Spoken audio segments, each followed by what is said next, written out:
A continuación, daremos inicio a la primera mesa, que analizará el tema de arbitraje e inversión extranjera y nacional. Tendremos como moderadora a la doctora Elvira Martínez Coco, socia principal del estudio Elvira Martínez Coco y Abogados. Y como ponentes contaremos también con la presencia del doctor Iván Alonso, economista y perito, la doctora María del Carmen Tovar Gil, socia del estudio Checopar. Contaremos también con la participación de la doctora Irma Rivera, socia del estudio Brigart y Urrutia Colombia. Y finalmente también contaremos con la participación de la doctora Silvia Marchil, socia del estudio White and Case. La moderadora será quien precise la dinámica de esta primera mesa y les precisamos a todos los participantes de este congreso que podrán formular sus preguntas a través de el icono habilitado para tales efectos. Adelante, doctora.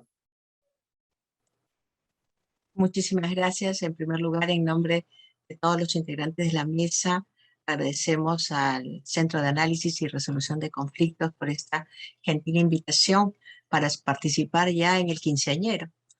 Me parece mentira que hubieran pasado ya 15 años desde la primera vez que se abocaron a esta ilusión, ¿cierto?, de comenzar los congresos internacionales de arbitraje, y ya estamos en el número 15. Felicitaciones, PUC, de todo corazón. Muy bien, vamos a tener el gusto entonces de poder conversar con Iván Alonso, con Silvia Marchili, con María del Carmen del Tovar y con Irma Rivera, destacados profesionales en el área de arbitrajes de inversión, de quien me pidieron expresamente que no me ocupara de sus currículums para no quitar tiempo y dedicarle más a la charla, porque todos son extensamente conocidos. Así que, como me han dado esas indicaciones, y yo a veces, solamente a veces soy muy obediente, voy a hacerlo en esta circunstancia. El Perú ha participado de manera muy exitosa como gobierno en una serie de arbitrajes de inversión extranjeros que se han llevado ante el CIADI, y sin embargo, de manera muy triste, en las inversiones en materia nacional, ¿no? Hay una gran diferencia entre cómo le ha ido internamente y cómo le ha ido externamente. Y probablemente eso se deba al manejo realizado por la Comisión Especial que representa al Estado en controversias internacionales, ¿no? Por lo demás, lo importante siempre, creemos todos nosotros, es que al final se haga justicia y que se le dé el derecho a quien le corresponde y cuándo le corresponde, ¿no? Con total independencia de que ese sea el Estado o sea el inversor. Sin embargo, existen circunstancias ajenas al inversionista en el que muchas veces se produce un desequilibrio o se producen problemas para ver si se va a seguir invirtiendo en el país o si el arbitraje va a poder seguir siendo un camino por el que se pueda transitar. Y probablemente la coyuntura política por la que atraviesa en este momento nuestro país nos lleve y lleve a algunos de los panelistas a reflexionar sobre el impacto que la política también puede tener, obviamente, en la inversión tanto nacional como extranjera. Y probablemente esto nos ubique también dentro de los riesgos que tiene que asumir el inversionista y cuando ya estos riesgos llegan a ser de tal índole que no quiere asumir ninguno. Y entonces le vamos a preguntar a Iván, ¿no es cierto?, sobre este tema, y vamos a hablar y vamos a escucharte con suma atención, porque lo primero que quisiéramos preguntarte, Iván, es qué tendencias se presentan en la inversión extranjera, para ubicar esto en contexto, y cuáles son los principales riesgos que tiene que asumir un inversionista extranjero. Te oímos, Iván.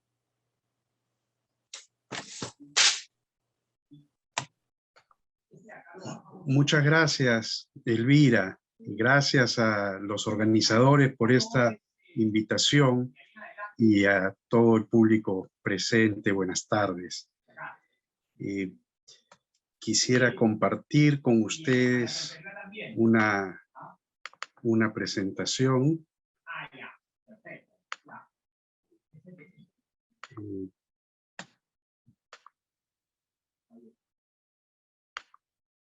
Listo. A ver, los últimos 30, 40 años han visto en el mundo un boom de inversión extranjera. Como podemos ver en este gráfico, a partir de mediados y finales de los años 80, la inversión extranjera comienza a crecer significativamente en todo el mundo. En el año 2019, la inversión extranjera directa en todo el mundo fue de 1.7 billones de dólares, lo que llaman en inglés trillions. Y no ha sido el año de mayor inversión extranjera. En el pico, como ustedes pueden ver, casi se ha duplicado este monto más o menos a mediados de la primera década de este siglo. En los últimos 50 años, el flujo de inversión en el mundo ha crecido 50 veces y estamos hablando de inversión directa, es decir, inversionistas que construyen una planta en otro país, que generan un negocio desde cero. No estamos hablando de inversiones de portafolio, o sea, de inversionistas que compran bonos o acciones de empresas ya existentes. En este gráfico destaca mucho la línea roja, que es la inversión en el mundo.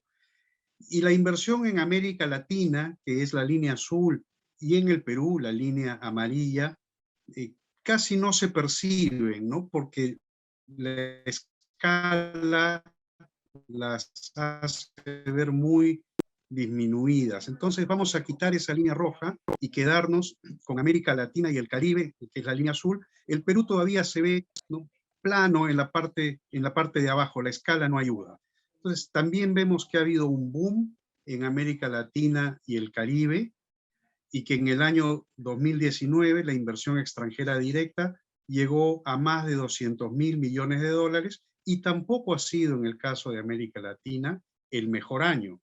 El pico, alrededor del año 2012, fue de cerca de 400.000 millones de dólares. Pero también ha habido un crecimiento significativo de la misma proporción, 150 veces, en los últimos 50 años. Quitemos ahora la línea para ver qué pasó en el Perú. Ahora que la escala ya es más propicia para apreciar lo que ha ocurrido, vemos otra vez, en el caso peruano, a partir de principios de los años 90, comienza a crecer sustancialmente la inversión extranjera, alcanza un pico en el año 2011 de cerca de 14.000 millones de dólares, y en el 2019, que es el dato más reciente que tenemos, fue de 8.900 millones. La cosa curiosa es que antes del año 92, los flujos eran de 100 millones de dólares o menos, es decir, un error de redondeo prácticamente en nuestra balanza de pagos. E inclusive ha habido años donde ese flujo, un flujo neto, ha sido negativo, es decir, más plata salió por las remesas que hacían los inversionistas ya establecidos en el país, quizás dividendos que pagaban a sus matrices, ¿no?, deuda que pagaban a sus bancos, que la plata que ingresó. Recién a principios de los años 90, y todos sabemos qué ocurrió en el país en esa época, la inversión extranjera comienza a crecer, y ese crecimiento no se detiene. Hay olas, pero continúa, y cada vez la ola es más alta. Estos cuadros han sido elaborados con datos del Banco Mundial, ¿no? Son datos que están públicamente disponibles, solamente contabilizan lo que se llama en inglés inflows, o sea, inversión extranjera directa hacia, no desde la región o el país. O sea que no hay aquí una doble contabilización de entradas y salidas. Son flujos netos, como ya he comentado, es decir, se deducen las remesas de utilidades y otros pagos parecidos, y son solo flujos, insisto, en esta palabra, o sea, todo lo que ocurre en un año, pero se va acumulando, esos flujos se van acumulando en un stock que es mucho mayor. A nivel mundial, la UNCTAD estima que el stock de inversión extranjera es de 36.500 o 36.5 billones de dólares, o sea, 20 veces el flujo de ese año. Lo que quiere decir que en América Latina, no tengo la cifra, pero calculando en base a esa proporción, el stock podría ser de 4 a 5 billones de dólares y en el Perú de 100 a 150.000 millones de dólares. O sea que la importancia de la inversión extranjera, los montos que están en juego son importantísimos. Y bueno, esto no podía sino llevar también a un boom o a una proliferación de tratados de protección a la inversión extranjera. Y esto se observa especialmente desde fines de los años 80, o sea, tras la caída del muro de Berlín, para señalar el evento político significativo de la época. A la fecha, la UNCTAD, que es un organismo de las Naciones Unidas, registra más de 2.000 tratados bilaterales de inversión, ¿no? Que Bilateral Treaties on Investment, BTI, y 420 tratados no específicamente de protección de la inversión, pero que tienen cláusulas de protección a la inversión. En el caso peruano hay 27 BTI vigentes y 23 otros tratados con cláusulas de protección a la inversión extranjera. También hay miles de tratados o de acuerdos bilaterales, ¿no? Que ha sido caracterizado como un spaghetti bowl, un plato de espagueti, porque se entrecruzan unos y otros. Y en realidad este ha sido un esfuerzo que tiene muchos años, ¿no? Desde que ha habido inversión extranjera prácticamente. Hubo un esfuerzo de la Liga de las Naciones en los años 20, que no fue muy lejos. Hubo la Carta de La Habana en 1948, que no fue ratificada. Después ha habido un código de conducta negociado por las Naciones Unidas, y un más ambicioso acuerdo multilateral de inversiones que fue negociado en secreto por los países de la OECD, y la noticia, cuando trascendió, no fue muy recibida por el resto del mundo, y este tratado finalmente no vio la luz. Los tratados más exitosos que conocemos, que existen, son el MIGA, ¿no? El Acuerdo Multilateral de Garantía de Inversiones, firmado en el año 85, los Guidelines for International Investments de la Cámara de Comercio Internacional, y algo que no es propiamente un documento, un acuerdo, sino que es un documento vivo, digamos, que se va renovando, que se llama el Investment Policy Framework for Sustainable Development de las Naciones Unidas.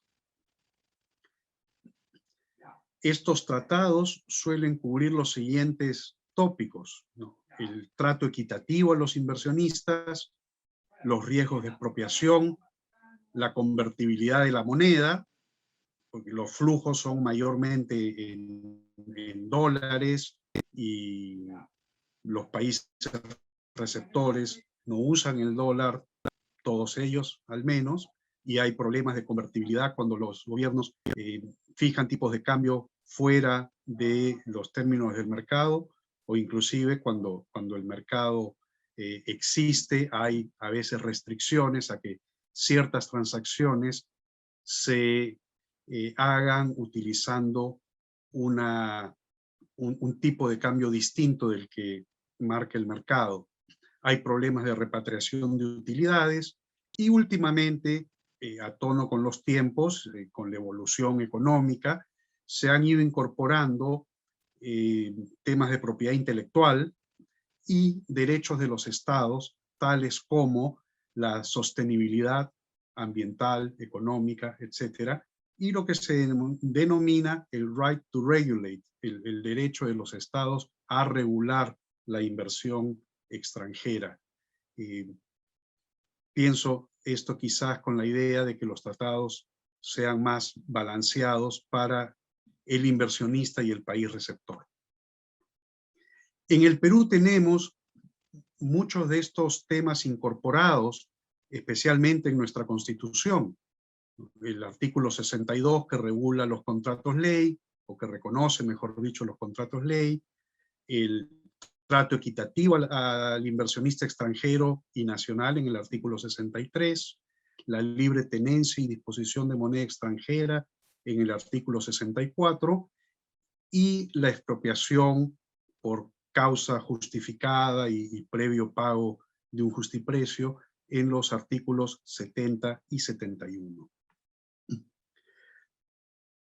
Una pequeña desviación con una opinión personal sobre los contratos ley, porque se ha discutido esto mucho últimamente. Mi estimado Iván, como yo soy la bruja en este panel, te tengo que avisar que desgraciadamente te queda 1 minuto. Entonces, Sorry. entonces corro. Ya. Bueno, vamos aquí. Más de 70 arbitrajes de inversión se inician en promedio cada año y el 80% se concentra en 7 sectores: electricidad, gas, minería, petróleo, manufactura, finanzas, etcétera, ¿no? Que es donde hay más inversión y por lo tanto más conflicto. La mayoría de casos se resuelve a favor de los estados, pero sobre todo los estados suelen ganar por cuestiones de jurisdicción. Cuando los casos se resuelven on the merits, son los inversionistas los que ganan la mayor parte de las veces. Los daños reclamados son sustanciales, en el 90% de los casos arriba de 10 millones de dólares y en el 60% de los casos arriba de 100 millones. Los awards son un poco más modestos, pero igual en el 25% de los casos los tribunales otorgan indemnizaciones arriba de los 100 millones de dólares. ¿Cuáles son los incumplimientos más frecuentes? El trato equitativo, la expropiación, la protección del inversionista, pero es interesante ver también que este tipo de controversias tienen resultados desiguales, es decir, con mayor frecuencia los tribunales dan la razón a los inversionistas cuando alegan un caso de expropiación directa. 33% de las veces se les da la razón. ¿No? Si bien hay más casos de trato equitativo, no es la misma la frecuencia con la que los inversionistas ganan esos casos. Y bueno, este último cuadro, con esto cierro, nos da una idea de cuáles son realmente los riesgos más importantes que enfrentan los inversionistas, que dan lugar a problemas con los estados receptores y a arbitrajes internacionales. Muchas gracias por su atención. Las gracias a ti, Iván. Tus cuadros nos han dejado pasmados, ¿no? En verdad, es cierto que la mayoría de los casos los gana el Estado por cuestiones de jurisdicción y al final terminan siendo victorias pírricas porque regresan muchos de ellos al ámbito nacional, ¿no? Donde en el fondo probablemente tengan éxito. El último caso que ha ganado Perú hace 1 mes en un caso CIADI ha sido por un tema de jurisdicción, que no tengo ninguna duda va a verse en el ámbito nacional en 6 arbitrajes diferentes, ¿no? Porque hubo una acumulación de procesos. En fin, es muy cierta esas estadísticas y nos has pintado la problemática de los riesgos en la que seguramente María del Carmen Tovar va a aterrizar con una precisión de cirujana, porque ella se va a ocupar de los riesgos regulatorios, ¿no es cierto? Nos va a decir si existen o no existen riesgos regulatorios y además nos va a ubicar en cuál es el régimen actual de protección de las inversiones. Veamos entonces, Mari Carmen, te vamos a escuchar con mucha atención. Gracias, Elvira. Lo primero que todo, desde luego, hacer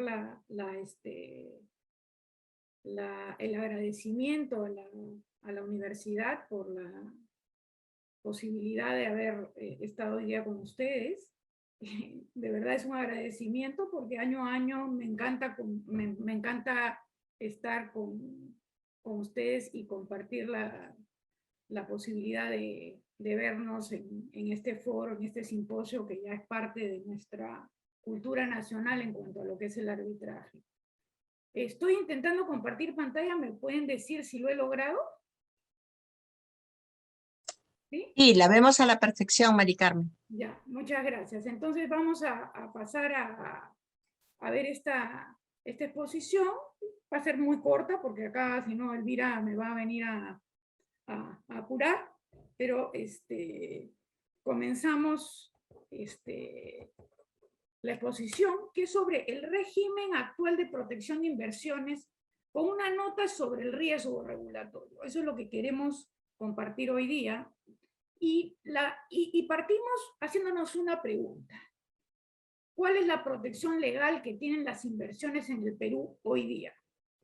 Y traigo aquí un cuadrito que voy a dedicarle unas cuantas palabras, pero que quiero decir como inicio que este régimen de protección de las inversiones al que me voy a referir no es un régimen de protección de las inversiones de hace 2 años, 3 años, ni 5 años. Este es el régimen que tenemos en el Perú prácticamente cerca de 30 años, ¿no? Y tomando lo que un poco señaló Iván, hacia comienzos de los 90, el Perú apostó por este régimen de protección de las inversiones. Y yo lo suelo dividir en dos. Pongo, por un lado tenemos el Derecho Nacional de las Inversiones, esto que está en nuestras leyes y que protege a todos, nacionales o extranjeros, con contrato o sin contrato, ¿no? Está en la legislación, ¿no? Y después tenemos el Derecho Internacional de las Inversiones, que es aquello que hemos puesto en esos tratados, que también Iván me ha ayudado, y me va a ser fácil que sea más corta mi exposición, me ha ayudado a describir, que son los tratados bilaterales de inversión, los TLC con capítulo de inversión, que le dan a los extranjeros, a los nacionales, en reciprocidad por lo que le conceden a nuestros nacionales fuera, una serie de protecciones. Yo lo que siempre suelo destacar es que estos dos regímenes son similares, es decir, le llamamos distinto a las cosas cuando lo ponemos en el tratado, pero lo que ponemos en los tratados son generalmente aquello que tenemos ya en nuestras normas. Y vamos a encontrar, por ejemplo, y lo digo a modo de ejemplo, que lo que es igualdad y no discriminación en un tratado se llama Trato Nacional o Nación Más Favorecida, donde nuestro derecho nacional habla de libre iniciativa privada y libertad de organización empresarial, lo veremos en los tratados como facilidades recíprocas respecto de ejecutivos y órganos, la libre distribución de dividendos y acceso de divisa, algo que está en nuestra legislación y en nuestra constitución, y casi en ningún país del mundo encontrarán una constitución que le dé a todos los inversionistas digamos, la garantía de acceder a divisa. Está en los tratados como libertad de transferencia y de divisas, y así podemos ver lo mismo con las garantías de la expropiación y toda una serie de disposiciones o garantías sustantivas. Y lo normal, y esto lo hemos tenido en el Perú por los últimos 30 años, y también ha ido acompañado de lo que viene a ser los dientes, es decir, yo protejo las inversiones en la legislación, pero también le permito reclamar. Y en el caso de los nacionales es cierto que solamente tienen acceso a arbitraje en la medida en que tengan un contrato, y en todos los contratos con los nacionales hay arbitraje nacional, pero hay arbitraje, y en los internacionales, digamos, en el derecho internacional de las inversiones, cuando la protección viene por un tratado, hay el arbitraje internacional. Y eso ha sido nuestro régimen de protección. Y la pregunta hoy, y un poco Elvira decía en un contexto de cierta incertidumbre, porque estamos con una cierta incertidumbre, es si existen amenazas a este régimen de protección, ¿no? Y creo que todos somos conscientes que existen amenazas a este régimen de protección, porque quien ha entrado, quien ha tomado gobierno en este año, no tiene la misma visión que originó esta protección hace 30 años y que se ha mantenido durante 30 años, ¿no? Y para muestra más, basta un botón, podemos decir, y por eso traigo aquí unas citas del ideario de Perú Libre, y justamente, traigo aquellas que están relacionadas al arbitraje y a los tratados, ¿no? Y vemos, y no me voy a poner a leer el ideario, pero les señalo, pueden buscarlo en el ideario de Perú Libre y pueden encontrar estas frases, que claramente en uno de los recuadros nos está diciendo que el propósito es dejar de lado todos estos tratados de los cuales hemos hablado, ¿no? Y particularmente considera que no es compatible con su visión de lo que debe ser una legislación el que existan centros de arbitraje como es el CIADI. Vemos entonces claramente, y esto es como digo, como para muestra un botón, porque en otras secciones del ideario también encontraremos que no es precisamente una posición de protección de inversión privada. Entonces, esto es lo que podemos decir, sí, creo que hay ciertas ideas y ciertas amenazas a lo que es que ha sido el régimen de protección de los últimos 30 años. ¿Está blindada la protección? Esta protección que ha durado tantos años y que lleva ya 30 años, ¿está blindada? Y la verdad es que tiene su blindaje. Entonces y en ese sentido hay que destacarlo. Las garantías nacionales a la protección de la inversión vienen a nivel de la Constitución y digamos, todos seguramente han escuchado mucho hablar de esto. La Constitución tiene ciertas disposiciones que no hacen fácil modificarla, ¿no? Entonces, al venir la protección de las inversiones desde un nivel constitucional, hay un blindaje y se pone una valla alta para modificar este régimen de protección de inversiones, ¿no? Se han ofrecido además durante años convenios de estabilidad jurídica, y lo más particular es que los primeros que se firmaron ya hasta en muchos casos están cumplidos y no hicieron falta porque no se modificaron las protecciones. Hoy día nuevamente pensamos en que sí es bueno tener uno que esté vigente por un tiempo y que dé esa protección. Y los tratados además mitigan las decisiones locales, ¿no? ¿Por qué? Porque los tratados tienen también forma de salir de ellas. Y eso hace que no dependan solamente de jueces nacionales o de congresos nacionales, sino de decisiones internacionales. Entonces existe una cierta protección más allá de la amenaza debido a este blindaje que lo pone la alta valla de modificación del régimen de protección de inversiones.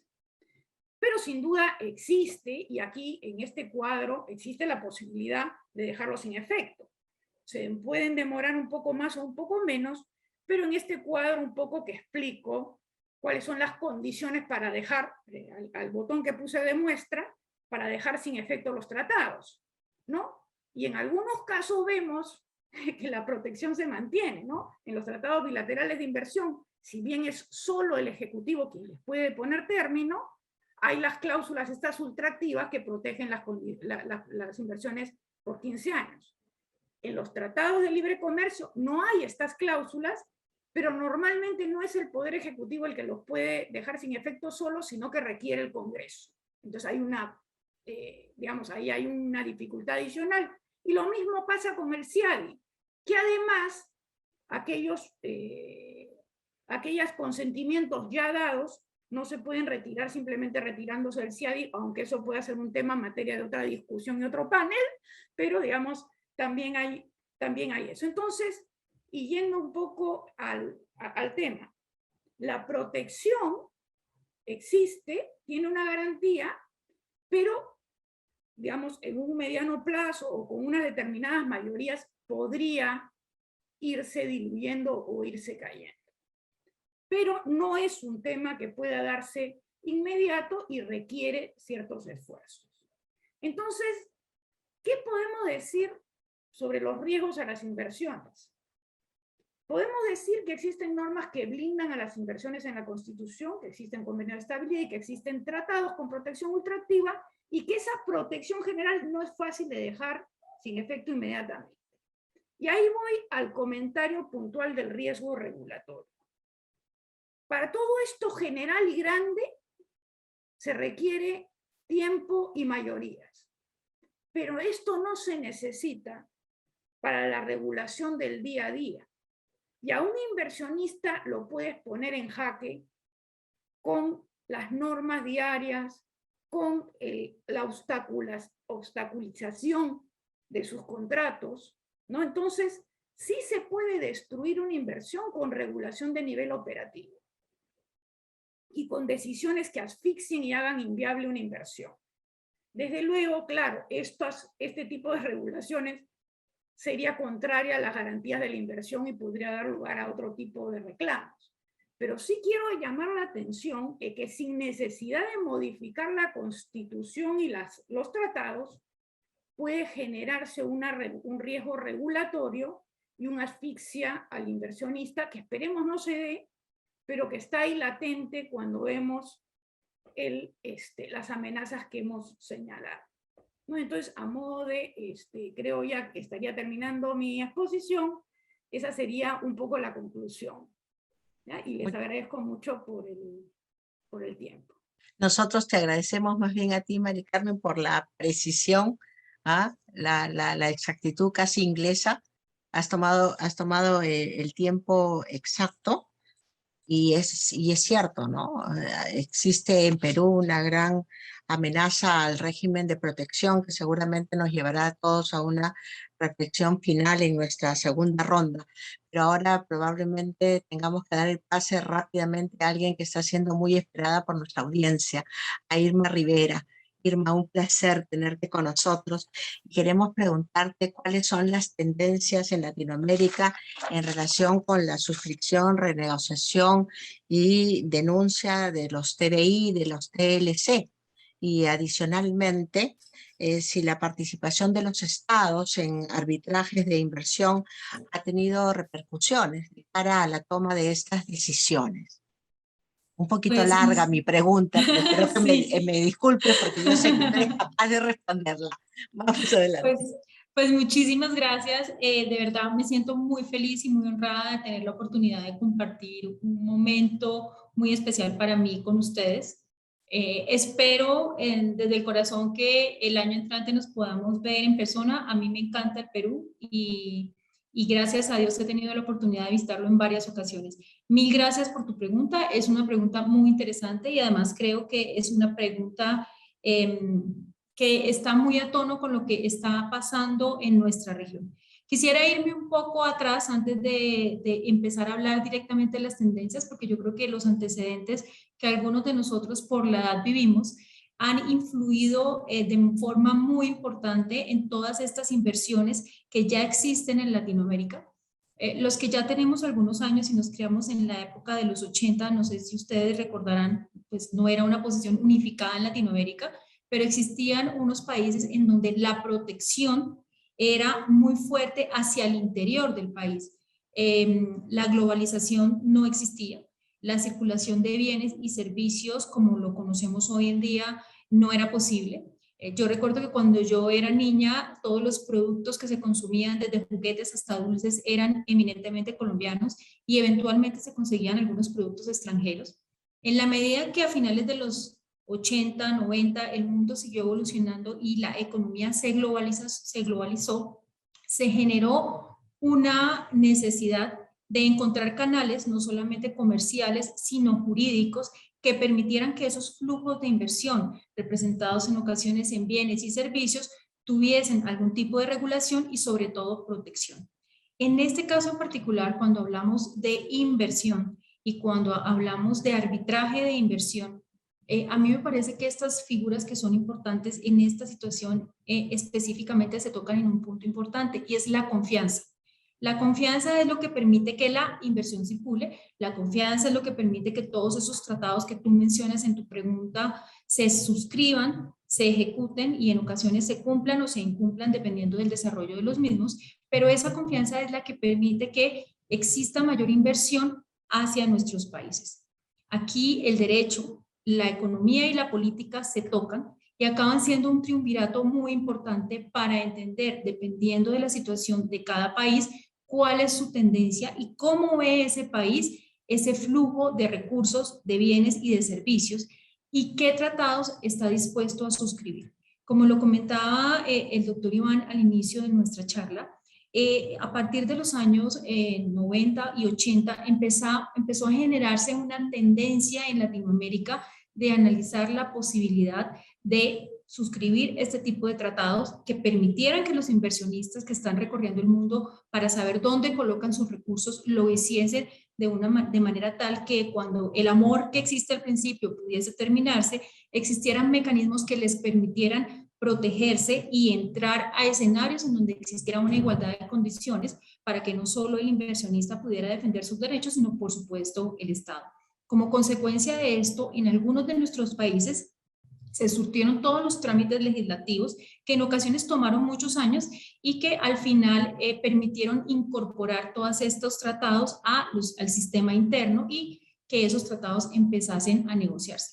Hoy en día, la posición de nuestros países frente a la inversión, frente a la aplicación de esos tratados, pues tiene un componente, por supuesto, técnico, un componente jurídico, pero además un componente político. Cada país tiene una realidad que le es propia y por supuesto respetable, pero yo aquí quisiera hacer un énfasis particular en las tendencias que desde mi punto de vista personal nosotros o yo he visto en temas de inversión y de la protección de esas inversiones. Hemos encontrado que hay países que han mantenido los tratados que han suscrito años atrás. Algunos de esos países han actualizado esos tratados y les han hecho algún tipo de ajuste o han seguido suscribiendo tratados. Es interesante cómo algunos países latinoamericanos y algunos inversionistas han empezado a mirar hacia otras partes del mundo. A Latinoamérica está entrando una inversión muy importante del continente asiático, inversión que cada país ha empezado a regular, inversión que por ejemplo puede provenir de Corea, en donde empiezan a encontrar la forma en que esa inversión entre al país y se encuentre protegida. Entonces, ese primer grupo de países sigue creyendo que este es el mejor sistema para proteger sus inversiones, pero ha habido un cambio interesante y es que en este momento la mayoría de los países está teniendo especial cuidado en una etapa muy importante del tratado. ¿Y cuál es esa etapa? La etapa de la negociación. Entender muy bien cuáles son los compromisos que se adquieren, cuáles son los derechos que se tienen, cómo ese tratado se debe de ejecutar, cuáles son los plazos que tienen que tener esos tratados, en qué materia se quiere el tratado. Después de que se hace una negociación, yo diría mucho más profunda y mucho más razonada, pues se suscribe el tratado y se surte todo el proceso que cada país tiene para poderlo incorporar a su sistema jurídico. Y luego viene una etapa que es fundamental, es cómo ese tratado se implementa, se implanta y se incorpora al sistema jurídico y como lo decía mi colega en su presentación anterior, es muy importante que los estados entiendan que el responsable al final del tratado no es el ser humano que puso la firma, que comprometió al estado, sino son todos los que hacen parte de ese estado, para que la forma en que se comportan, la forma en que ejecutan su conducta no afecte la inversión y no abra la posibilidad a los diferentes reclamos que posiblemente van a terminar en arbitrajes en donde las partes van a tener que soportar y presentar sus posiciones para obtener un laudo y dependiendo de la decisión del tribunal puede ser favorable a una u otra. Otra tendencia que también se está viendo en nuestra región es un repensamiento de si quieren esos países seguir en este sistema de protección de inversión. Y yo creo que muchas de esas decisiones están siendo tomadas con base en los resultados que se han obtenido en algunas decisiones, es decir, cómo les ha ido cuando se ha presentado un conflicto y ese conflicto es llevado a resolución y tiene que tomarse una decisión.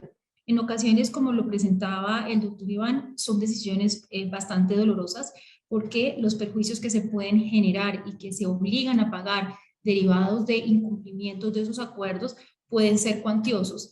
Y desde el punto de vista de un país en vía de desarrollo que está buscando resolver problemas básicos, el estar obligado a pagar esas decisiones pues tiene un impacto no solamente económico sino político. Por eso, volviendo un poco a mi reflexión anterior, es muy importante saber a qué nos comprometimos como Estado y a cumplir esas promesas para evitar que se abran esas posibilidades de reclamación. Otra tendencia que también está o que uno ve en Latinoamérica es que algunos países, paralelo a estos tratados de protección de la inversión, están intentando generar normas que sean propias y que permitan dar garantías a los inversionistas que ponen sus dineros, sus recursos o sus bienes o servicios en los países para que exista un sistema interno que permita dar garantías, que permita regular esa inversión y protegerla al interior del país. Es decir, nuevamente, como les comentaba al inicio de mi intervención, yo creo que esto tiene un componente de confianza muy importante que, por supuesto, tiene que tener algún tipo de sustento. Y una tendencia interesante es que se habla mucho en este momento de transparencia en el arbitraje, que nuevamente lo vinculo a la confianza.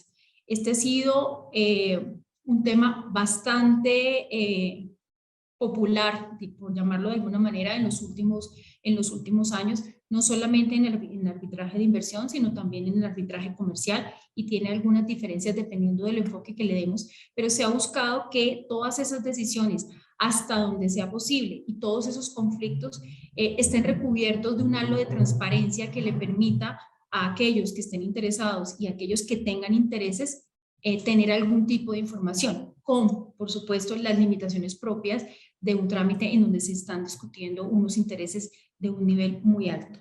Y yo diría que para cerrar, en cuanto a las tendencias, creo que los conflictos que se están llevando a este tipo de arbitraje también están cambiando. ¿Y por qué están cambiando? Porque también está cambiando el tipo de inversión que se está haciendo, los sectores en donde se invierte, el tema de las energías renovables, temas relacionados con medio ambiente, todos esos temas que se han vuelto fundamentales para el mundo y que tocan con la sostenibilidad y el futuro de nuestro planeta. Para cerrar, yo simplemente quisiera dejarlos con una reflexión personal. Los sistemas políticos de cada uno de nuestros países son diferentes, pero la política, la economía y la ley están entrelazadas porque son relaciones humanas que buscan o deben buscar, en mi opinión personalísima, el mejor resultado, y eso es que nuestros países sigan avanzando hacia el futuro, superen una situación muy complicada que todavía estamos viviendo, como lo es la pandemia, cuyos efectos apenas vamos a conocer, yo creo que en un futuro muy cercano, pero sobre todo cuando estamos inmersos en estos sistemas de protección y estamos interesados en que la inversión llegue a nuestros países, ser consciente de cuáles son nuestros derechos, de ser conscientes de cuáles son nuestras obligaciones, y que además no es un tema de, como les comentaba, únicamente la persona que suscribió el tratado, sino de todos aquellos que hacen parte del Estado. Muchísimas gracias.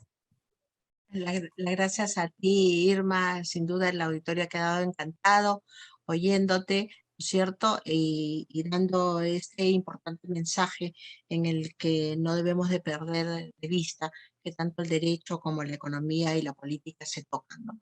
Y no hay que tenerle miedo, no hay que tenerle miedo al contexto político, de hablar sobre lo que está pasando, ¿no? María del Carmen ya sentó el precedente en su anterior exposición. Pero ahora probablemente Silvia nos va a ayudar a que tengamos esperanzas, ¿no es cierto, Silvia? ¿Qué cosa es lo que pasa en la etapa de la predisputa? ¿Crees que es posible tener consideraciones estratégicas que puedan llevar a evitar finalmente un arbitraje en que esto se pueda solucionar antes? ¿Es posible remedios antes que la enfermedad? Cuéntanos, Silvia. Muchas gracias. Muchas gracias nuevamente además por la invitación. Como comentaba hace unos minutos Irma, los que no somos de Perú y solíamos ir a estas conferencias en persona, las extrañamos. Lo voy a dejar ahí el mensaje, así que con muchísimas ganas y esperanzas de verlos en persona muy pronto. Antes me gustaría, como para hacer una transición de lo que venían exponiendo los colegas, antes de abocarnos a pensar en el contexto práctico, ¿no? Y cuando ya parece que se nos viene una disputa cómo reaccionar y compartir con ustedes algunas observaciones prácticas de tipo estratégico, me gustaría compartir un par de reflexiones en cuanto a estas tendencias que estamos hablando. Obviamente estamos teniendo esta conversación en un contexto muy específico en Perú, pero estos mismos planteos y estas mismas reflexiones uno los puede hacer literalmente de cualquier otro país en la región, y serían igualmente válidos. Y cuando digo la región, de hecho me refiero al continente entero, porque si bien allá por los 90s Estados Unidos era el paladín de la protección internacional de inversiones, y a través del consenso de Washington se le recomendó con cierto énfasis a los estados latinoamericanos de que suscribieran todos estos tratados de los que estamos hablando, y de paso el primer país que lo hizo fue el país de donde que yo vengo originariamente, de Argentina, aunque desde hace ya 15 años estoy en Estados Unidos, salvo Brasil, que en parte tal vez pudo dar ese lujo en su momento por el tamaño de esa economía. Todo el resto de los países, en mayor o menor medida, suscribieron tratados en ese contexto. Menciono eso porque creo que con el tiempo hemos visto que esa tendencia casi monoblóquica se fue atomizando. Y hoy estamos en una situación, en los últimos años estamos en una situación donde, bueno, para empezar hace ya más de una década, varios países denunciaron el convenio CIADI, denunciaron tratados internacionales y demás. Pero incluso tenemos a Estados Unidos, que en su momento, no para entrar en política norteamericana, pero desde una senadora totalmente opositora a Trump hasta la mano derecha de Trump en el USTR, estaban de acuerdo en que era un horror que hubiera tribunales de no americanos que decidieran sobre la responsabilidad del Estado, de los Estados Unidos en el trato de los inversores.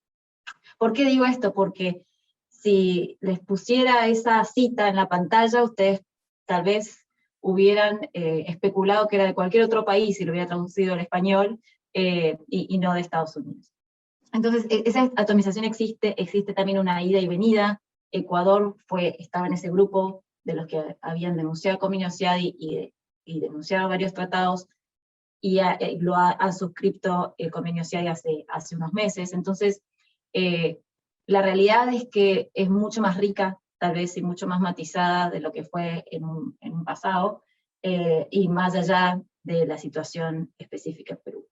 No sé si es un mensaje muy esperanzador, Elvira, yendo a tu punto, pero por lo menos tratando de dar un poco de perspectiva más allá de Perú en particular y de Latinoamérica en general.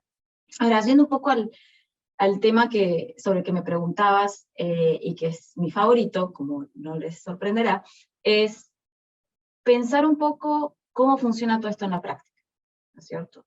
Es cierto, hay situaciones extremas en las que un Estado decide, por ejemplo, expropiar físicamente un activo, y he tenido esos casos donde literalmente el ejército te entra a tus oficinas o a tu fábrica o a lo que fuera y te echa.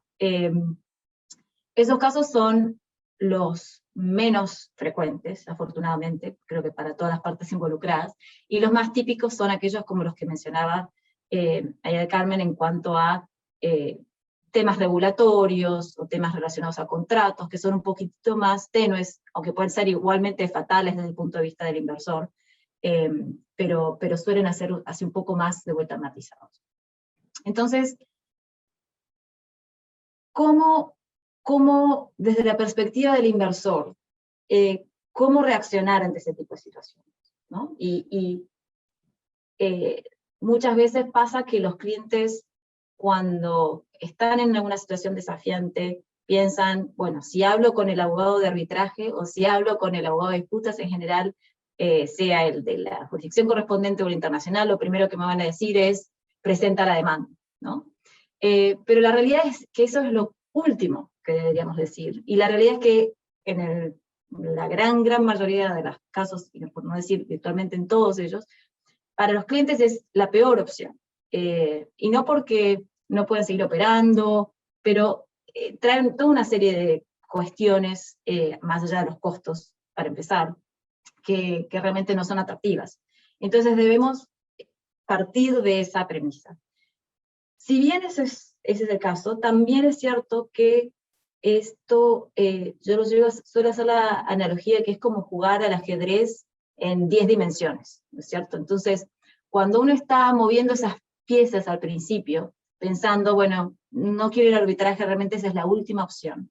El problema es que mientras tú mueves las piezas a nivel local, tal vez, estás teniendo consecuencias o creando ramificaciones en esa protección bajo los tratados que pueden hacer que luego de las negociaciones, si uno no es afortunado y llega a una solución, pues te hayas quedado sin protección o con una protección menor por lo que has hecho, lo que has dicho o lo que has firmado en esa etapa predisputa. Entonces, la propuesta que tengo para estos minutos es sugerir que en ese tipo de situaciones, y creo que también aplica del lado del Estado también, es tener una visión estratégica general, integral, que integre tanto la parte de los tratados internacionales, de la potencial disputa, como de las cuestiones más inminentes que tienen que ver con tratar de solucionar esa disputa antes de que llegue a un árbitro. Y en ese objetivo principal, entonces, de preservar los derechos bajo tratados internacionales, y eso es maximizar las chances de llegar a un acuerdo, está ese fino equilibrio y esa partida de ajedrez de más de 3 dimensiones que debemos tener en cuenta. Y en particular me gustaría enfocarme en 3 cuestiones. Una, la protección en sí misma. 2, ese diálogo amistoso. Y 3, esta perspectiva de preservación de derechos, ¿no? Sugiero empezar por la protección porque pues, si no tienes la protección bajo el tratado, la conversación sería bastante distinta, tendrás recursos, pero obviamente tu caja de herramientas tendrá ciertas limitaciones. Entonces, es importante que cuando uno enfrenta situaciones de incertidumbre, preventivamente haga ese ejercicio de verificar que uno tenga protección bajo algún tratado, o idealmente más de un tratado.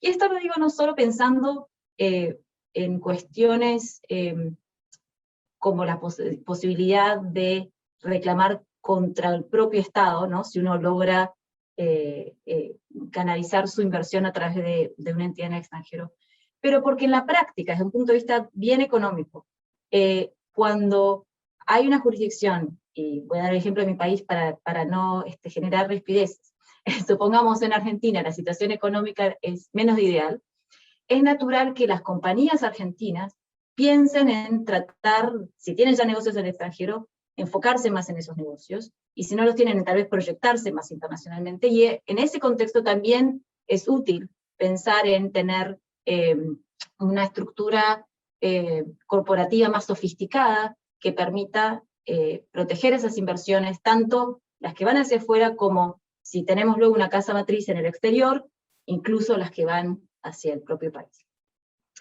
Y es importante hacer eso antes de que exista una disputa, o que la disputa parezca, o sea, haya indicios de que esa disputa específica vaya a existir. Y lo bueno, esta es una solución bastante práctica también, es que normalmente este tipo de estructuras son eficientes desde un punto de vista impositivo también. Pero bueno, una vez que ya pasamos este primer elemento de hay protección, ¿no? Esta instancia de solución amistosa, de diálogo, no tiene que ser solamente pensada en el contexto de esos 6 meses que algunos tratados establecen como un periodo de negociaciones, sino más allá de eso. ¿Por qué? Porque de vuelta, para ninguna de las partes llegar a un arbitraje es un escenario ideal. Y parte de nuestro trabajo, incluso como abogados de disputa, tiene que ser facilitarle al cliente la posibilidad de llegar a un acuerdo con el gobierno, o de por lo menos motivar un diálogo, que si se anticipa una medida que, por ejemplo, afectara a todo un sector, pues claro, es difícil llegar a un acuerdo específico para uno solo, pero sí fomentar el diálogo, sí explicarle al gobierno, explicarle a las distintas autoridades, y creo que también esto de vuelta aplica del lado del gobierno hacia los inversores también, porque en más de una oportunidad en otros países, incluso de otras regiones, uno se encuentra en situaciones donde tal vez el gobierno no quería, entre comillas, actuar de mala fe, pero tal vez no tenía en cuenta cuáles iban a ser las consecuencias realmente en la práctica de esas medidas. Entonces, para ambas partes, fomentar ese diálogo de colaboración es clave. Y el tercer punto que quería mencionar, que es el de preservación, tiene que ver con, si bien queremos tener ese diálogo, si bien queremos que fluya esa comunicación y apoyar la solución amistosa, tenemos que tener muy en cuenta que no debemos afectar esos derechos internacionales. Y doy 2 o 3 ejemplos en el minuto que me queda. Uno es que muchas veces, y esto creo que ocurre de vuelta de ambas perspectivas, es difícil cuando uno está negociando mandar una carta que tenga un tono un poco menos amistoso que el que uno está teniendo en la conversación. Entonces, hay maneras en las que uno inteligentemente puede seguir manteniendo esa conversación en el tono colaborador, pero también marcar y tener hitos por escrito que muestren qué era lo que se estaba pensando, qué era lo que se estaba decidiendo, cómo se estaba avanzando, de vuelta, en aras a la transparencia desde el punto de vista de ambas partes. Y también, y esto se aplica un poco más a los inversores, pero nuevamente a ambas partes en cierta medida, es tener en cuenta cuáles son las consecuencias de los procedimientos locales. ¿Por qué digo esto? Porque muchas veces, para el inversor extranjero en particular, es más, entre comillas, fácil, de alguna manera, cruzar el puente de hacer una demanda local en comparación a una demanda internacional. Pero dependiendo del tratado, hay varias cuestiones que pueden tener un impacto negativo en esas protecciones internacionales, y no tiene que ver solamente con esas cláusulas que tal vez algunos de ustedes conocen como fork in the road, sino con cuestiones también más tácticas y estratégicas, como tenemos una exit strategy, o sea, si no nos está yendo bien, nos podemos ir, necesitamos el consentimiento de la otra parte, voy a tener que litigar lo mismo en 2 jurisdicciones distintas, en fin. Todo esto de vuelta, en aras, la propuesta es, y mi sugerencia en estos segundos que me queda es, pensar en estas situaciones de una manera integral, pensar en la sucursal local con el headquarters internacional, el ministerio X con la presidencia X, de una manera colaborativa e integral, y si bien teniendo en cuenta el peor escenario de esa disputa internacional, tratando de usar todas estas herramientas para maximizar la posibilidad de un acuerdo anterior, antes de llegar a eso. Muchas gracias. Muchísimas gracias, Silvia. También ha sido tremendamente exacta, y creo que todos los operadores jurídicos en materia de inversión se han quedado con tu mensaje, ¿no es cierto? Hay que facilitar la posibilidad de llegar a un acuerdo sin descuidar, sembrar las pruebas necesarias si es que finalmente se llega a una controversia, ¿no es cierto? Guante de seda en una mano, guante de crin en la otra. Y ahora, como una reflexión final, los invito a todos ustedes a que hagan el esfuerzo de, en 60 segundos, suena mejor que 1 minuto, por favor, den un mensaje a la audiencia. Iván, te escuchamos.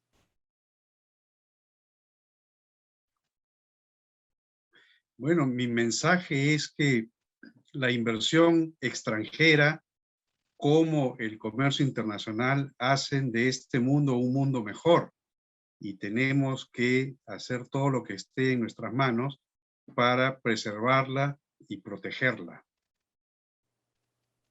Muchas gracias, Iván. Mari Carmen. Sin duda comparto lo que dice Iván, y hemos estado acostumbrados a las olas, quizá al péndulo, de irnos de la mucha protección o la poca protección. En Perú el péndulo ha durado muchos años. Ojalá podamos mantener la protección y que esa nos permita el crecimiento de la inversión, ¿no? Y del país. Gracias, Mari Carmen. Irma. Mil gracias. Para mí yo creo que es muy importante resaltar la coherencia que debe existir entre esos tres pilares de nuestras sociedades. Es decir, es importante tener en cuenta los temas económicos, los temas políticos, los temas jurídicos y tener claridad y conocer frente a qué nos hemos comprometido y cómo debemos cumplir esos compromisos de manera adecuada para evitar riesgos. Muchas gracias. Silvia. Yo suelo ser la pesimista y cínica, pero voy a tratar de ser lo más positiva y optimista posible. Y creo que mi manera de hacerlo es resaltar que este mundo más atomizado del que estaba hablando, donde tenemos muchas más dinámicas específicas en cada jurisdicción, y a veces algunos ires y venires, o péndulos oscilantes, como mencionaban, nos encuentran a los abogados y a la comunidad jurídica y profesional en general mucho más sofisticados, de todos los lados, de todas las partes involucradas, y creo que eso es para bien. Muchas gracias, Silvia. Amigos todos que nos están escuchando, estoy segura que se han quedado con muchas lecciones aprendidas de este panel, ¿no? Y probablemente la primera lección a la que quisiera hacer referencia es la de Silvia, ¿no? Llegar a un arbitraje en materia de inversiones es la última opción para un inversionista. Y nosotros como operadores jurídicos debemos colaborar para tratar de que no se llegue a ello. La segunda lección nos la dio Iván Alonso. Ha habido un crecimiento pequeño a lo largo de los años, por lo menos en Perú en materia de inversiones, pero crecimiento al fin y al cabo gracias al régimen de protección que debemos de cuidar. Y no debemos de olvidar la tercera lección que nos ha dado Irma Rivera, ¿no es cierto? Nos ha hablado de la confianza, de lo importante que es la confianza en el régimen de inversiones para que el régimen de inversiones crezca, para que el régimen de inversiones se fortalezca. Y todos nosotros debemos de apuntar a que esa confianza no decaiga. Y finalizo solamente con Mari Carmen, que nos ha dicho una gran verdad. El régimen de protección en nuestro país se encuentra amenazado y probablemente a todos nosotros nos haya venido a la memoria situaciones como la de Bolivia, como la de Venezuela, como la de Ecuador hace algún tiempo cuando denunciaron al CIADI. Pero no nos pongamos tristes, porque si eso pasara, aún si eso pasara en Perú, en ninguno de estos países en el CIADI han podido escapar finalmente del CIADI, porque los TBI importan y han seguido importando. Y han importado a tal extremo que más del 50% de los arbitrajes que se siguen llevando, por ejemplo, de Venezuela, a pesar de la denuncia, han terminado siendo exitosos. Así que no hay por qué llorar, hay solamente por qué luchar. Muchísimas gracias a todos ustedes. Muchísimas gracias, Puc. Ha sido un placer compartir este panel. Un abrazo para todos. Doctora, ¿no va a tener preguntas? Si hay preguntas, aquí estamos. ¿Dónde están? Que no las veo. Puede en preguntas y respuestas a ver si es que hay algunas abajo en el link. Vamos a ver. En la barrita. Doctora Tovar, hay una primera pregunta para usted. Pero no, dice me contestó, gracias. No tenemos preguntas, chicos, o sea que yo doy por sentado que todos estuvieron como yo los escuché, clarísimos. Un abrazo.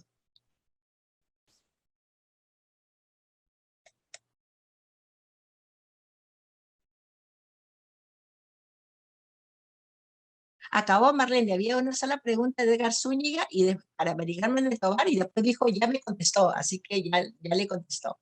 Correcto. Dicen que a veces no hay preguntas porque uno ha estado muy oscuro o no hay preguntas porque uno ha estado muy claro. Muy y claro. yo fe de que todos estuvieron clarísimos. Gracias. Muchas gracias, doctora Martínez. Y muchas gracias también a todos los ponentes que participaron de esta primera mesa. Interesantes reflexiones que han compartido con todos nosotros. A continuación, siguiendo con el programa del Congreso, vamos a darle la bienvenida y el pase al doctor Mario Castillo Freire, árbitro y socio fundador del estudio Mario Castillo Freire. Pero voy a hablar tía. Para efectos de la presentación del libro, Actas del 14º Congreso Internacional de Arbitraje, Mediación y JRD, perteneciente a la colección de la Biblioteca del Estudio Mario Castillo Freire. Dicho esto, le cedemos la palabra al doctor Castillo. Muchas gracias, Ricardo. Entiendo que también va a estar el doctor Guzmán Barrón, ¿verdad? Sí, luego de usted, el doctor Barrón va a hacer los comentarios correspondientes. Sí.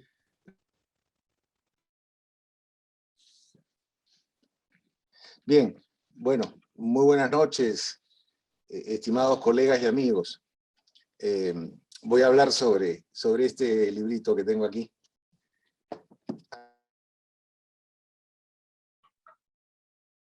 Está...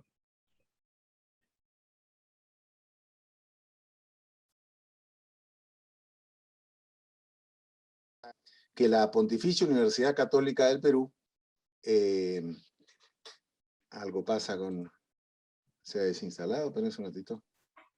Estamos escuchando.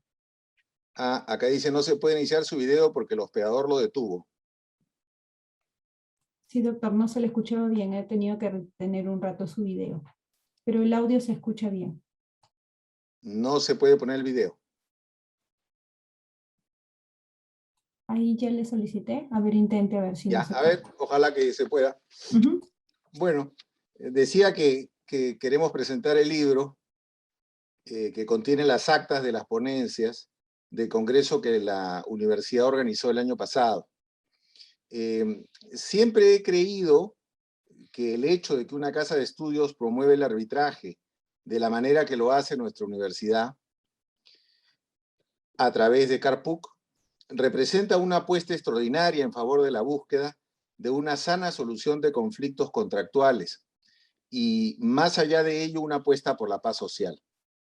Si hacemos una revisión de las instituciones que apuestan por el arbitraje, encontraremos que el grueso de ellas está compuesto por cámaras de comercio, las mismas que en buena cuenta son, como dice en su libro el profesor Antonio Pejo Bes, las herederas funcionales del antiguo Tribunal del Consulado de Lima, el mismo que en la colonia se encargaba de solucionar las controversias entre comerciantes en procesos que no eran otra cosa que arbitrajes, pues los mismos se sustraían de la jurisdicción ordinaria. También encontramos algunos colegios profesionales, paradójicamente, tal vez más de ingenieros que de abogados, además de algunas otras instituciones privadas de moderna creación y algunas otras más antiguas, pero que en tiempos recientes han empezado a funcionar como centros de arbitraje. El desarrollo del arbitraje en el Perú ha permitido que en lo que respecta a la oferta de servicios arbitrales, hayamos visto el surgimiento de diversas instituciones, siendo muy pocas aquellas que han tenido y tienen un verdadero éxito. El caso del Centro de Arbitraje de la Universidad Católica es un ejemplo de éxito desde todo punto de vista. Siempre debemos recordar que esta apuesta de la universidad fue bastante arriesgada, pues al principio se pensaba que la PUC estaba incursionando en un área de servicios ajena a las labores propias y tradicionales de una casa de estudios superiores. Pero no debemos olvidar que la Universidad Católica siempre apostó por el desarrollo de una cultura de sana convivencia entre los hombres, siguiendo las enseñanzas de su fundador y primer rector, el padre Jorge de Intilac, y en décadas más recientes, de quien siempre promovió ese mensaje y esa práctica de vida, nuestro ex rector, el padre Felipe MacGregor. Tal vez fueron pocas las personas que creyeron en un inicio en el éxito de este centro de arbitraje, pero él mismo en sus casi 20 años de vida tuvo la suerte de contar con dos directores que han sabido mantenerlo dentro de los cánones de rectitud y paulatina excelencia adquirida, como es el caso de su exdirector, el doctor César Guzmán Barrón Sobrevilla, aquí presente, y de la actual directora, la doctora Marlene Anchante Rulé, además de la doctora Silvia Rodríguez Vázquez y todo el equipo del centro. El Centro de Arbitraje de la PUC organiza invariablemente su congreso anual desde el año 2007, al que siempre se ha invitado a los profesores y abogados que han aportado y aportan al desarrollo de la doctrina y práctica en materia de arbitraje, y desde hace algunos años también en otras áreas, como es el caso de las juntas de resolución de disputas, materia en la que el centro ha sido y es pionero en el Perú, así como la mediación, temas que también serán desarrollados en estos 3 días en que se lleva a cabo este congreso. Por lo demás, la continuidad de este evento lo ha consagrado como el congreso de arbitraje más antiguo de nuestro país, el mismo que pasó de convocar en sus primeros años a un público donde los alumnos de la universidad eran la mayoría, a tener en tiempos modernos un número muy importante de árbitros y abogados en ejercicio, así como a otras personas dedicadas a los diversos medios de solución de controversias. Esto solo ratifica los logros de nuestro centro de arbitraje, el cual desde hace ya varios años ha pasado a convertirse en una institución protagonista del arbitraje en el Perú. La realidad nos demuestra que la apuesta de la PUC por el arbitraje ha sido, sin duda, una apuesta ganadora, y la sociedad en su conjunto le agradece por la labor que viene desplegando. Por lo demás, estamos muy contentos de poder presentar en sociedad el volumen 89 de la Biblioteca de Arbitraje, obra que recoge las ponencias y debates del Congreso del año pasado. Nuestra Biblioteca de Arbitraje ha venido acompañando al centro de la universidad desde su primer congreso, cuya realización impulsamos con el doctor Guzmán Barrón hace 14 años, lo que ha determinado que 15 de los volúmenes de nuestra colección recojan las ponencias de los mismos. Uno por año, salvo un año que dio lugar a la publicación de 2 volúmenes. Esto determina que de los primeros 100 volúmenes de la Biblioteca de Arbitraje, el 15% vaya a corresponder a los congresos de la Universidad Católica. Para concluir, debo recordar, queridos amigos, que todos estos libros están a texto completo en la página web de nuestro estudio de abogados, www.castillofreire.com, los mismos que son de acceso completamente libre para quienes deseen leerlos e incluso imprimirlos. Ello, además de la colección en formato papel, impresa desde el número 1, el mismo que se presentó en el Centro Cultural de la Universidad el 6 de diciembre de 2006, de modo tal que la colección está próxima a cumplir 15 años de existencia. Por lo demás, debo agradecer la permanente colaboración y entusiasmo del medio arbitral para que la biblioteca no solo continúe su existencia, sino que acelere el ritmo de aparición de sus volúmenes, el mismo que ha pasado a ser en los últimos tiempos de 1 cada 2 meses en promedio. Esta es la colaboración que constituye el alma y la vida de la colección, la misma que nunca ha aceptado colaboraciones o auspicios de orden patrimonial, pues ellos contaminarían la independencia de cualquier publicación dedicada a difundir las ideas sobre los métodos de solución de controversias y administración de justicia. Concluyo reiterando mi gratitud a los directivos del Centro de Arbitraje de mi universidad y el compromiso de nuestra Biblioteca de Arbitraje para seguirlos acompañando en el futuro. Muchas gracias.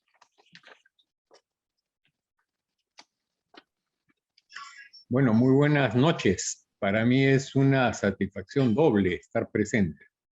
En primer lugar, porque hoy, como ha recordado muy bien Marlene al inaugurar este evento, se están cumpliendo hace muy pocos días 20 años del arbitraje a cargo de la Universidad Católica. Y Mario ha tenido bien colocarnos en ese espacio de universidad, brindando un servicio de arbitraje como parte de la cultura de paz que nuestra universidad siempre ha brindado. Mi segunda satisfacción es estar con quien iniciamos, muchas veces promovido por él, con gran entusiasmo, estos congresos de arbitraje, que parecían una quimera. Sin embargo, miren, estamos en la 15ª versión. Sin embargo, aplicando en estos momentos estas posibilidades, estas situaciones en las cuales nos encontramos en tiempo de pandemia. Solamente quisiera hacer un pequeño comentario acerca del libro que tuve a bien recibir hoy en la mañana, pero que he tenido oportunidad de revisarlo y que se lo recomiendo. Se lo recomiendo porque no solamente es recordar, sino es que está totalmente actualizado. Yo diría que este congreso, el congreso del año pasado, se adoptó a los tiempos de pandemia. Es decir, esa fue una excelencia realmente ese congreso. Porque estábamos en tiempo de pandemia y parecía una quimera. Parecía increíble realizar un congreso.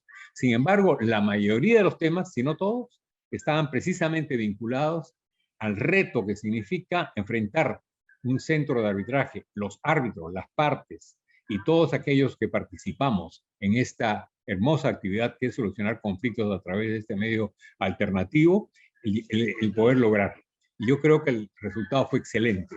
Yo quisiera hacer unos comentarios, muy breves, por cierto, porque me parece interesante tener en cuenta lo siguiente.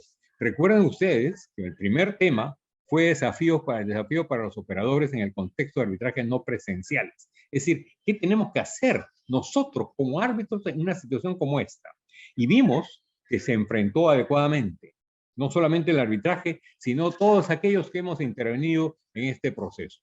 Fue un reto para las partes, fue un reto para los abogados, fue un reto para el propio centro, y retos que tuvieron respuesta como, por ejemplo, tenernos que convertir en hábiles en herramientas de este tipo, que precisamente ya a los mayores nos resulta un poco difícil. Retos como, por ejemplo, el manejo del proceso mismo, es decir, el proceso arbitral, impulsarlo bajo esta modalidad. Al principio no fue fácil, les confieso, porque como ustedes saben, yo soy árbitro hoy día. Sin embargo, poco a poco hemos llegado inclusive al extremo, y esto no me negarán mis coárbitros y amigos, que cuando llevamos un arbitraje de esta naturaleza en una audiencia, no sabemos cuándo terminar, porque como quiera que las partes no han tenido que venir de viaje a un lugar, etcétera, todos se sienten en la tranquilidad y facilidad de poder comunicar todo aquello que en la audiencia se tiene que desarrollar. Eso tiene su ventaja, porque nos permite conocer de mucho más profundidad esta situación. Y estos retos los vimos, ¿no? A los actores, a los apoderados, la Secretaría Arbitral, los métodos diferentes que había que cumplir en este proceso. Otro tema que me gustaría resaltar de los tratados en este Congreso, que estas actas recogen de manera muy eficiente, son las experiencias prácticas en Junta de Resolución de Disputas. Yo sé que el tema se volverá a tratar, y además se vuelve a tratar para ver cuáles son los avances, ¿no? Pero aquí no se trataba ya de explicar qué es una JRD, qué son los disputadores, temas que además logramos sacar una publicación con el auspicio de Mario hace ya unos años, que fue la primera publicación en América Latina sobre Junta de Resolución de Disputas. Pero luego de eso han venido ya las experiencias. Y aquí nos encontramos, por ejemplo, con algunas dudas y preocupaciones. El papel de nosotros, de los abogados en la Junta de Resolución de Disputas, que a veces no llegamos a comprender la diferencia entre lo que es el arbitraje y la Junta de Resolución de Disputas, si queremos entrar a una defensa legal, etc. Me van a disculpar si digo ahora que a buena hora decidieron que el presidente no fuera un abogado, ¿no? Porque nos ha hecho difícil comprender este nuevo camino, y fue uno de los tantos temas que las experiencias de Carlos López, Jaime Gray, Cecilia Misú nos dieron en aquella oportunidad. Otro tema que también quisiera resaltar, porque yo creo que la gran novedad que hoy día Mario nos ha hecho recordar de incorporar nuevas herramientas en el Centro de Análisis y Decisión de Conflictos, hizo que tratáramos los pros y los contras de los NetARP en las controversias y contrataciones por el Estado. Estos NetARP yo creo que nos han dejado un reto, y es ver si realmente los podemos implementar, porque ahí quedó como una muy buena intención, pero no hubo tal posibilidad de hacerlo, ¿no? Es decir, se trata de superar tiempos si utilizamos esta metodología, de superar los plazos, de mejorar, y es un reto pendiente. Yo creo que sí se puede mejorar. ¿Por qué? Porque en un proceso, inclusive en contrataciones con el Estado, si hay un mediador y el mediador no dicta, sino llega a un acuerdo, este actor lo convierte en laudo y esto le da seguridad. Y esos fueron los grandes temas que trató en este evento, que yo creo que nos deja un reto todavía por desarrollar. Otro tema que me pareció interesantísimo y que recoge muy bien esta publicación es el relativo a los contratos en tiempo de COVID. O sea, ¿qué hacemos con los contratos? Por eso digo que este tema es absolutamente actual y todavía lo podemos seguir leyendo y revisando. Y les recomiendo revisar las actas. Por ejemplo, tratar sobre cuál es el reto que se tiene ante la excesiva onerosidad de la prestación en tiempos de pandemia, el incumplimiento de los contratos del Estado en estos tiempos, la suspensión de los plazos y las normas especiales que se dictaron al efecto y que todavía estamos hoy día adecuándonos a este tiempo especial. Otro punto que me pareció fundamental, y quisiera con esto terminar este pequeño comentario que les recomiendo leer, recomiendo revisar, que es el desarrollo de la infraestructura nacional bajo el marco del acuerdo gobierno a gobierno. Esa fue una experiencia personal que yo tuve asesorando al gobierno inglés en este campo, pero que me permitió compartir ese día algo que señaló muy bien en su momento Gustavo Paredes y que recuerdan estas actas. En el régimen, frente a un contrato con el Estado, tenemos dos opciones. O andamos por la rigidez de la ley de contrataciones del Estado, que dicho sea de paso la cambia cada gobierno que viene o cada ministro que viene, o la flexibilidad de seguir este sistema de gobierno a gobierno, donde el conjunto de excepciones que se dictaron para llevar adelante todo el sistema de contratación de gobierno a gobierno ha hecho que hoy día se piense que lo mismo se aplique en otras grandes obras en el país Y la pregunta que siempre nos hicimos y siempre nos haremos es, ¿por qué no esas excepciones especiales que se dictaron para la autoridad de reconstrucción con cambios no pueden ser la ley? ¿Por qué tenemos que continuar con un sistema tan inflexible, tan rígido, para no lograr el gran objetivo? Y es que los contratos del Estado se cumplan porque estamos ahí atendiendo el bien del país. Porque son contratos que tienen que ver con la luz, con el agua, con la educación, con la salud. Es decir, atendiendo las necesidades básicas de la población. Y hoy día hemos sufrido en carne propia, todos nosotros, cómo hay centros de educación y sobre todo colegios, más que colegios, centros de salud que no se han terminado, que no terminan nunca. ¿Y por qué no cambiamos las normas? ¿Por qué no nos ponemos a pensar? Y yo quiero dejar este mensaje que me parece importantísimo. Lo esencial de estos congresos, y particularmente de este último en particular, cuyas actas muy bien se han recogido gracias a la economía de Mario Castillo, nos permite revisar una vez más la necesidad de hacer cambios, sí, pero para bien. No para crear más condiciones, más reglamentos, más requisitos, no, sino para aligerar los requisitos y confiar, como se dijo en el primer evento que hemos tenido hoy día. Nos falta confiar y eso nos permitiría desarrollar un país realmente libre y realmente independiente, donde se desarrollen estas importantísimas y necesarios contratos que atienden las necesidades básicas de nuestra población. Nada más, Mario, muchísimas gracias por tu permanente apoyo a esta publicación, que quiero terminar recomendándonos que lo lean, lo revisen, porque vale la pena hacerlo. No son actas de lo que ya pasó, son actas que están presentes hoy día, porque como dije al principio, y vuelvo a insistir, el gran mérito del Congreso anterior fue responder a las necesidades del momento de los tiempos de pandemia. Gracias, Mario, gracias al Centro por continuar en este esfuerzo.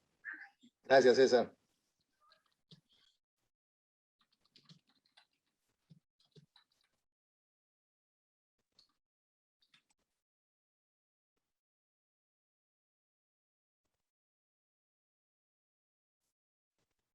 Muchas gracias, doctores, por su participación y por sus comentarios.